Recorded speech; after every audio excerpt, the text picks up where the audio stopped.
तो इस वीडियो में हम बात करेंगे enzyme and their use, enzyme और इसका यूज की बात करेंगे। जो एंजाइम जो है बोर्ड पे जो एंजाइम लिखा हुआ है इसका यूज कहाँ कहाँ पे होता है तो इसकी बात करेंगे। तो जानेंगे एंजाइम का नाम जानेंगे और इसका यूजेज जानेंगे, यूज कहाँ कहाँ पे किया जाता है। तो बात करते हैं हम जाइमेज एंजाइम। तो जाइमेज एंजाइम जो है इसका यूज कहाँ होता है तो in the formation of ethyl alcohol from glucose, glucose से जो है इथाइल अल्कोहल बनाने के रूप में जो है फॉर्मेशन मीन्स क्या बनाना, तो क्या है ग्लूकोज से इथाइल अल्कोहल बनाने के रूप में क्या है जाइमेज एंजाइम का यूज किया जाता है। उसके बाद नेक्स्ट बात करेंगे डाइस्टेज एंजाइम। तो डाइस्टेज एंजाइम जो है इसका कहाँ यूज होता है तो in the formation of maltose from starch, starch जो होता है स्टार्च से माल्टोज बनाने में किसका यूज होता है तो डाइस्टेज एंजाइम का यूज होता है। अब नेक्स्ट बात करते हैं माइकोडर्मी एसिटिक। तो माइकोडर्मिक एसिटिक एंजाइम जो है इसका यूज किसमें होगा तो in the production of vinegar from sugar beet, sugar beet means क्या तो चुकंदर, चुकंदर से क्या है विनीगर, विनीगर बनाने में प्रोडक्शन में बनाना मीन्स क्या प्रोडक्शन उत्पाद, तो प्रोडक्शन में क्या होता है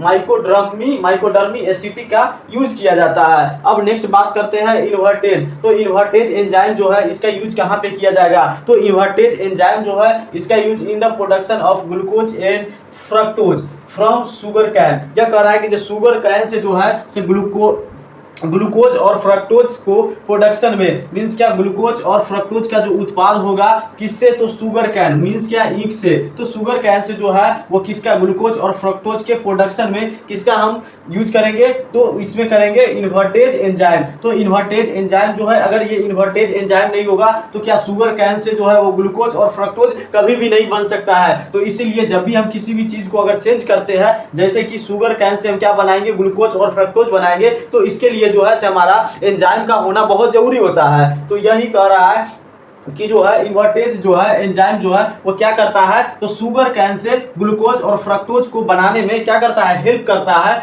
उसके बाद नेक्स्ट बात करते हैं लैक्टोबैसिलस। तो लैक्टोबैसिलस क्या है तो लैक्टोबैसिलस एक एंजाइम है जो क्या करेगा तो यह करेगा production of lactic acid, production means क्या ये किसका प्रोडक्शन करेगा तो लैक्टिक एसिड का, किससे तो लैक्टिक एसिड किस में होगा तो मिल्क में होगा, तो मिल्क से जो है लैक्टिक एसिड के प्रोडक्शन में कौन सा हेल्प करेगा तो लैक्टोबैसिलस। तो लैक्टोबैसिलस एंजाइम जो है वो मिल्क से क्या बनाएगा लैक्टिक एसिड के प्रोडक्शन के रूप में यह वर्क करेगा। अब बात करते हैं पेप्सिन एंजाइम। तो पेप्सिन एंजाइम कह रहा है कि in the decomposition of protein into simple amino acid in stomach. यह कह रहा है कि जो पेप्सिन एंजाइम जो है यह एक प्रकार का डाइजेस्टिव एंजाइम है। तो पेप्सिन एंजाइम जो है यह क्या करेगा तो यह पेप्सिन एंजाइम जो है यह क्या है तो प्रोटीन को किसमें कन्वर्ट कर देगा सिंपल अमाइनो एसिड में, डीकंपोजिशन करेगा मींस क्या उसका तोड़ेगा, तोड़ करके डीकंपोज कर देगा और क्या बना देगा प्रोटीन से सिंपल अमाइनो एसिड बना देगा। कहां में बनाएगा तो डाइजेस्टिव सिस्टम के स्टमक जो है ऑर्गन है उसमें बनाएगा।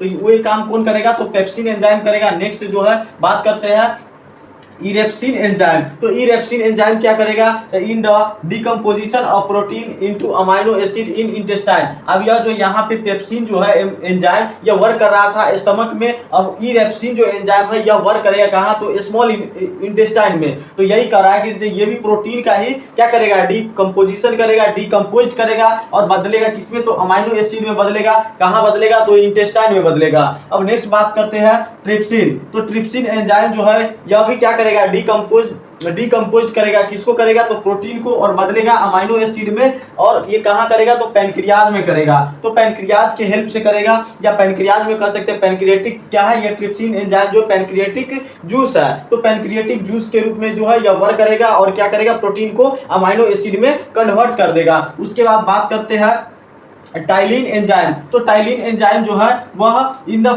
Transformation of starch into glucose in human saliva.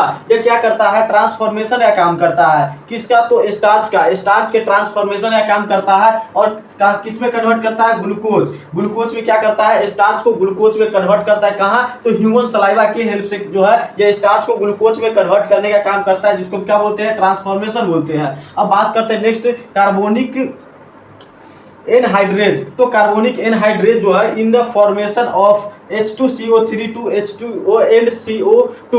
यह कह रहा है कि जो H2CO3 जो है इसको कन्वर्ट करके H2O मींस क्या वाटर एंड कार्बन डाइऑक्साइड में क्या कर देगा यह चेंज कर देगा। तो ये क्यों कौन करेगा तो कार्बोनिक एनहाइड्रेज करेगा। उसके बाद न्यूक्लियस, अब न्यूक्लियस क्या करेगा, ये सब क्या है, जितना भी जो बताने जा रहा है ये सब क्या है, तो एंजाइम है। और इधर क्या है, इसका यूज कहाँ कहाँ पे इस एंजाइम का किया जा रहा है। तो बात करेंगे अब न्यूक्लियस की, तो न्यूक्लियस क्या करेगा, in the transformation of RNA and DNA to nucleotide. यह जो कह रहा है न्यूक्लियस जो एंजाइम जो होता है यह क्या करता है, तो डीएनए और आरएनए को किस में बदलने का काम करता है, तो न्यूक्लियोटाइड में। तो न्यूक्लियोटाइड में जो बदलेगा, ट्रांसफॉर्मेशन का जो ये काम होगा वो किसकी हेल्प से होगा, तो न्यूक्लियस से होगा। तो न्यूक्लियस जब तक एंजाइम नहीं होगा तब तक जो है ये आरएनए और डीएनए जो है वो न्यूक्लियोटाइड्स में बदलेगा ही नहीं। अब नेक्स्ट बात करते हैं एमाइलेज की। तो एमाइलेज एंजाइम जो होता है ये क्या करेगा, in the transformation of the starch to alpha glucose.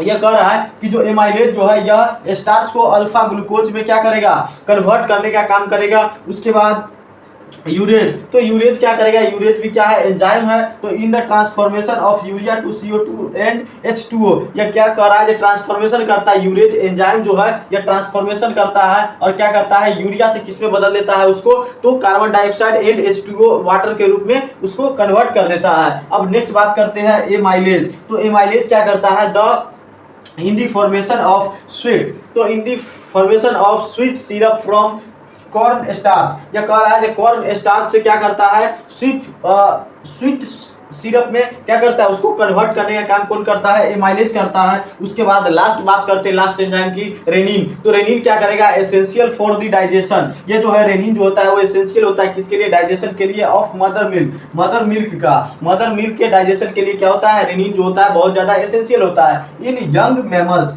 और किसमें होगा, तो यंग मैमल्स में ये होता है। तो इस प्रकार से क्या है, एंजाइम एंड देयर यूज, कहने का मतलब ये जितना सारा एंजाइम बताया उसके साथ साथ मैंने क्या बताया है, तो साथ साथ में मैंने क्या बताया, तो इसका यूजेज बताया थे, कहाँ कहाँ पे एंजाइम होता है, लाइक क्या, जेमाइलेज एंजाइम, उसके बाद डायस्टेज एंजाइम हो गया, माइकोडर्मी एसिटिक हो गया, उसके बाद इन्वर्टेज एंजाइम हो गया, लैक्टोबैसिलस हो गया, पेप्सिन हो गया, उसके बाद इरेप्सिन हो गया, ट्रिप्सिन एंजाइम हो गया, उसके बाद टाइलिन एंजाइम हो गया, कार्बोनिक एनहाइड्रेज हो गया, उसका न्यूक्लियेजेज हो गया, उसके बाद एमाइलेजेज हो गया, उसका यूरिटेजेज हो गया, उसका अल्फा एमाइलेज एंड रेनिन। तो लास्ट इस प्रकार से हमने जो है वो एंजाइम की बात कर लिया और इसकी यूजेज की बात कर लिया। तो इस वीडियो में इतना ही, फिर नेक्स्ट वीडियो में बात करेंगे नेक्स्ट टॉपिक के साथ।